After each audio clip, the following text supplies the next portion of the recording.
Dalam rekaman video itu, tampak seorang gadis kecil yang berlari ketakutan menjauhi awan tebal tersebut.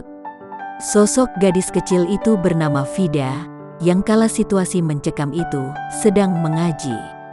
Dikutip dari akun Instagram @littleproject.iden Kamis, tanggal 9 Desember tahun 2021, saat itu Nur Vida yang masih berusia 7 tahun, pergi mengaji sekira pukul 14.30 waktu Indonesia Barat. Namun belum sempat ia membuka ikro, gemuruh terdengar dari luar masjid.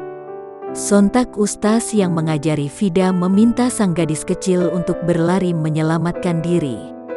Suara itu tanda Gunung Semeru erupsi, pukul 15.20 menit. Dari pengakuan sang bocah, ia bahkan melihat bagaimana pohon pisang hancur, dan banyaknya takbir yang diucapkan orang-orang yang mencari pertolongan. Sampai akhirnya, setelah berlari cukup jauh, Vida melihat masjid dan masuk di dalam masjid tersebut. Ia menunggu selama 2 jam hingga erupsi selesai. Saat itulah, Vida terpisah dari kedua orang tuanya.